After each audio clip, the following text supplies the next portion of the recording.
Vamos lá, pessoal, continuamos falando aqui do parcelamento do artigo 916 do Código. Quer dizer, a gente já falou que no processo de execução, o executado pode, ao invés de oferecer embargos, pedir para pagar parcelado, pedir para pagar em parcelas o valor devido. Isso aqui quando a gente está falando de uma execução, né, de valor, né? Pedir para pagar em parcelas. A gente já viu como é que essa forma de pagamento parcelado vai acontecer, né? Então, no prazo de embargos, né, ele vai ter que reconhecer o crédito do exequente, vai fazer um depósito judicial de 30% do valor da execução, acrescido de custas e honorários advocatícios, e aí vai pedir para pagar o resto em até 6 parcelas mensais, o juiz vai intimar o executado para que ele confira as contas, para que ele veja se esse 30% foi calculado corretamente. Depois disso, você vai depositando as parcelas e o processo fica suspenso enquanto essas parcelas são depositadas. A última coisa que a gente viu ali foi o seguinte, né? Mesmo antes do juiz autorizar, se vencer alguma dessas 6 parcelas, você já tem que ir pagando. E além disso, né, se por qualquer motivo for negado esse parcelamento, o valor depositado vai ser perdido. Então, o valor depositado vai ser perdido e vai ser entregue, né, vai ser penhorado e, obviamente, depois entregue para o exequente. A gente continua aqui falando do parcelamento e agora falando da outra hipótese, que é a hipótese em que você para de pagar, né? Então, na hipótese em que você paga alguma e para de pagar. A gente já falou um pouco disso, né? Então, quando o executado, ao invés de apresentar embargos, foi lá e pediu o parcelamento, mas aí ele esqueceu ou parou de pagar esse parcelamento, ele foi lá e disse assim, não, pagou os 30%, pagou a primeira e depois esqueceu, não pagou mais nenhuma. Nesses casos, o que a gente tem é o seguinte, nesses casos, obviamente que a execução vai continuar correndo, e a gente vai ter ainda outras consequências que estão previstas especificamente aqui a partir do parágrafo 5º. Então, o não pagamento de qualquer das prestações, quer dizer, de qualquer uma dessas 6 prestações, até 6 prestações, vai gerar, num primeiro momento, o vencimento das prestações subsequentes e o prosseguimento do processo com o imediato reinício dos atos executivos. Então veja, óbvio, né? Consequência primária, básica. Se você não pagar, as outras parcelas vão vencer antecipadamente, né? Há uma penalidade de vencimento antecipado.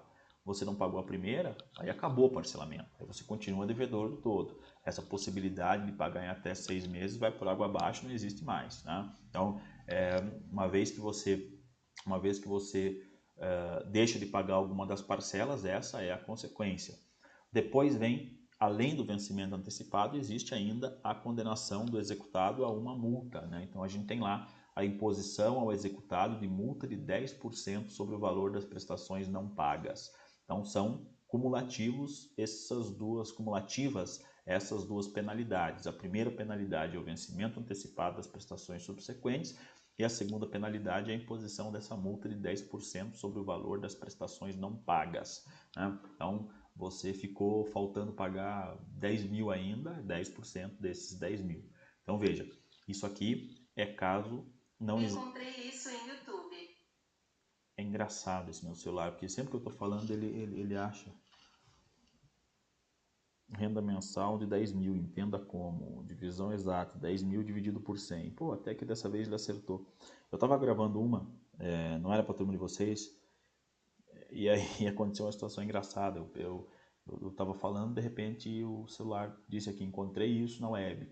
Aí eu fui olhar o que ele tinha encontrado, e aí tinha lá assim, a escola está destruindo as mentes, a faculdade está destruindo as mentes dos estudantes.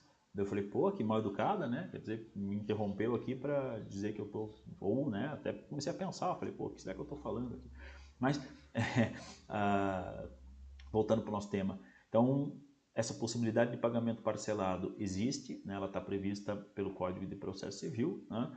Ela vai dar para o executado essa chance de pagar 30% e o resto em até 6 parcelas, mas com a ressalva de que se ele não fizer o pagamento, além de dar o vencimento antecipado, de ser utilizado para pagar, né, dele já perder isso que ele já pagou, perder não, né, porque ele é devedor, mas disso que ele já pagou ainda, ele vai ter uma multa de até 10% do que faltava. né? E, obviamente, né, não precisava nem dizer, mas o código ainda diz, a oposição do parcelamento, a opção pelo parcelamento, né, ela implica renúncia ao direito de opor embargos.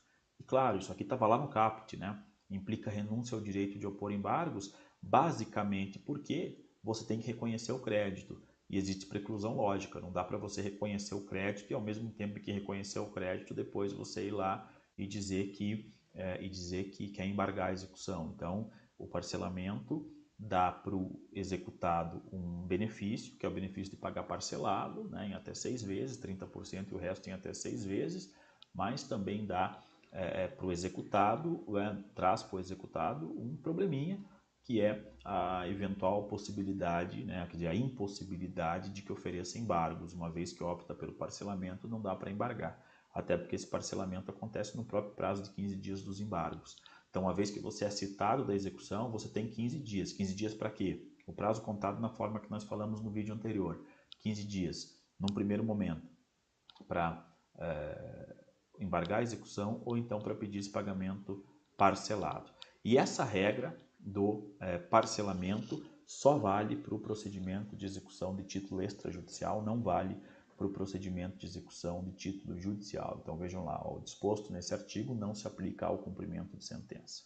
Beleza, pessoal? Então, se a gente estiver falando de uma execução de título judicial, aí esqueça. Se for execução de título judicial, não vale essa regra do parcelamento.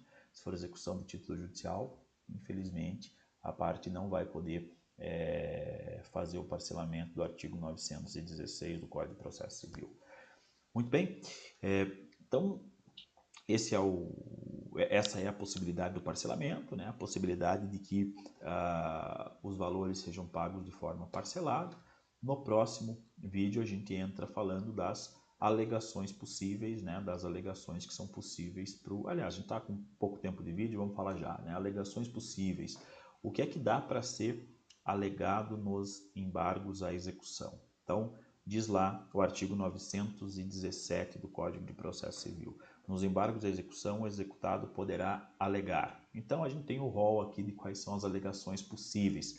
A primeira alegação possível é a inexequibilidade do título ou inexigibilidade da obrigação. São coisas diferentes. Você pode alegar que o título é inexequível. Porque quando que o título vai ser inexequível? Quando ele não configurar uma obrigação líquida certa e exigível. Então, a gente tem ali, para que possa ser executado, o dever de que o título reflita uma obrigação líquida certa e exigível. Se ele não refletir, ele é um título que não vai poder ser executado, né? Ele é um título inexequível. Então, veja, a inexequibilidade do título não quer dizer que a obrigação é inexigível. Ela quer dizer que o título, né, que o vício está na cártula, no título. Então, por exemplo, um cheque fora do prazo de apresentação. Cheque fora do prazo de apresentação representa um título inexequível. Ele não é título executivo extrajudicial. Ele só é título executivo extrajudicial se estiver no prazo da obrigação. Outro exemplo, se a gente tiver, por exemplo, um contrato que prevê uma dívida ainda não vencida não, mas um contrato que não está assinado por duas testemunhas. Para ser título executivo extrajudicial, tem que estar assinado pelo devedor e por duas testemunhas. Se não tiver assinatura das duas testemunhas, a gente tem um título que é inexequível. Não quer dizer que a obrigação seja inexigível, né? Pode ser que o contrato esteja lá e que a obrigação de fato exista. Quer dizer que aquele título não pode ser executado. Então dá para alegar isso, dá para alegar tanto que o título é inexequível, né, que não se pode valer do processo de execução, como pode-se alegar também que a obrigação é inexigível. Então pode-se alegar tanto que existe um vício no título, quanto que existe um título você pode alegar tanto que existe um vício no título, quanto que existe um vício na própria obrigação.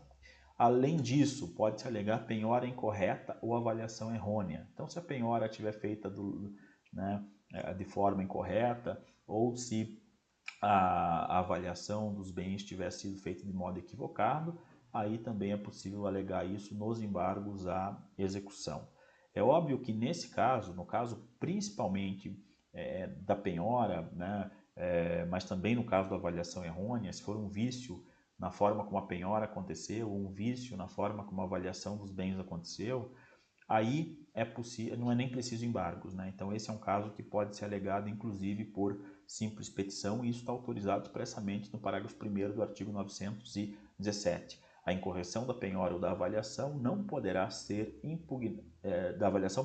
poderá ser impugnada por simples petição no prazo de 15 dias contado da ciência do ato.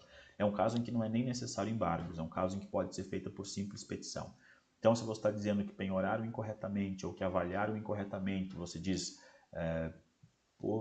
penhoraram aqui a minha Ferrari, mas avaliaram a minha Ferrari, né, carro, né, um automóvel, em 30 mil reais, e essa Ferrari vale muito mais do que isso. Então, essa alegação pode ser feita, como autoriza ali o parágrafo 1º, por simples petição, não é obrigatório que você se valha, né, de um processo mais complicado para fazer isso, não é necessário que você se valha dos embargos para fazer isso. Então, primeira alegação, você pode alegar que o título é inexequível. Segunda alegação, você pode alegar que a obrigação é inexigível. Terceira, você pode alegar que a penhora está incorreta ou que a avaliação foi errada. Se bem que para isso não é nem preciso embargos, né? Você pode fazer por simples petição. Terceira coisa, excesso de execução ou cumulação indevida de execuções. Excesso de execução quer dizer, você está cobrando mais do que deve. Mas não só isso, né? Essa qualificação de excesso, o que é excesso de execução? É um termo bem complexo, né? Excesso de execução significa, assim, são várias hipóteses que acarretam excesso.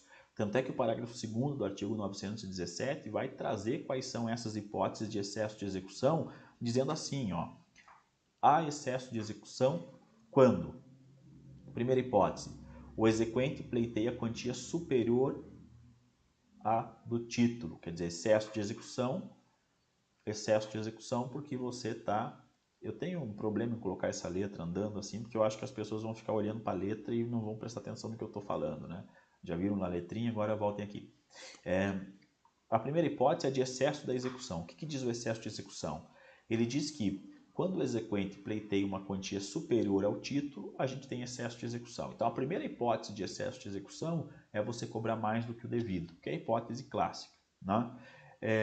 Então, nesse caso, né, se você está embargando por excesso de execução com base no inciso 1º do parágrafo 2º de 917, se você está fazendo desse jeito, você vai ser obrigado a apontar o valor correto. Então, diz lá, né, quando alegar que o exequente em excesso de execução pleiteia a quantia superior à do título, o embargante declarará na petição inicial o valor que entende correto, apresentando demonstrativo e atualizado.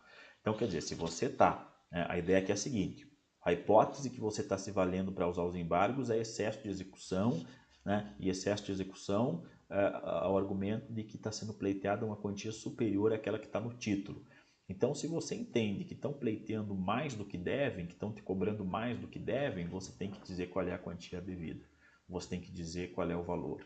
Né? Então, é obrigatório que você diga e esse valor se torna, obviamente, incontroverso.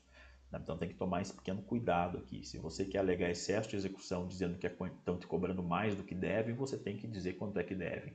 Entende? Tem que dizer assim, ó, estão me cobrando 100, mas não tem que me cobrar 100. Você é obrigado a dizer quanto. Se você não disser, os seus embargos não serão conhecidos. Veja, aqui a gente está falando das possíveis alegações em sede de embargos à execução. A primeira alegação possível em sede de embargos à execução, aliás, dentro da hipótese de excesso de execução, a primeira hipótese de excesso é o fato da quantia pleiteada ser superior à devida, mas aí você tem que dizer qual é o valor correto. O que acontece se eu não disser qual é o valor correto? O que acontece se eu for lá e disser que existe uma acumulação, aliás, que existe um excesso de execução, mas eu não aponto qual o valor certo? O que vai acontecer? A consequência está lá no parágrafo 4º, né? Não apontado o valor correto ou não apresentado o demonstrativo, os embargos de execução. Primeira hipótese, serão liminarmente rejeitados sem resolução do mérito se o excesso de execução for seu único fundamento. Segunda hipótese, serão processados se houver outro fundamento, mas o juiz não examinará a alegação de excesso de execução. Então, a ideia toda aqui é bem simples, né? A primeira situação em que a gente tem excesso de execução é provavelmente um caso de excesso. É um caso em que está sendo cobrado mais do que deve. Caso esteja sendo cobrado mais do que deve, você é obrigado a apontar o valor devido. Se você não apontar, essa alegação não vai ser nem analisada, né? Vejam ali, se for a única alegação, e mesmo sendo a única alegação, você não apontou o valor devido, o que vai acontecer ali é, não vou analisar nada dos teus embargos, só tinha uma alegação mesmo, essa alegação foi feita de uma forma inadequada, porque você não apontou o valor correto. Se for uma alegação que tenha, aliás, se nos embargos existirem outras alegações, então você disse que existia inexigibilidade da obrigação e ainda falou que era possível que existisse, né, o excesso de execução. Ah, mas uma coisa não casa com a outra. Casa, né, porque você pode fazer uma acumulação alternativa.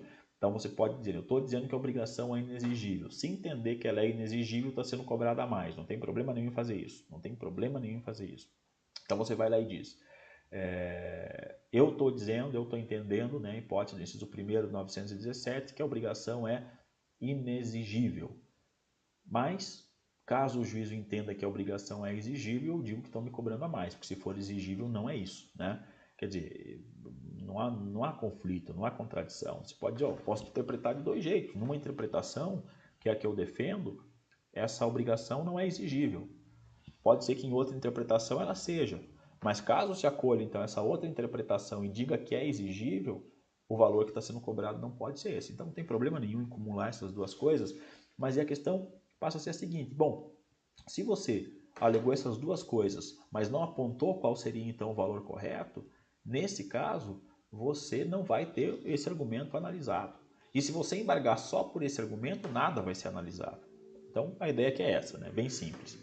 E depois o código ainda continua, né, trazendo as outras hipóteses ali de excesso de execução. Então, veja, o artigo 3º do 917 fala que é possível trazer alegação de excesso de execução, e aí, né, os incisos do parágrafo 2º vão dizer o que é excesso de execução, e a primeira hipótese de excesso, como a gente viu ali, é quando o exequente pleiteia a quantia superior à do título.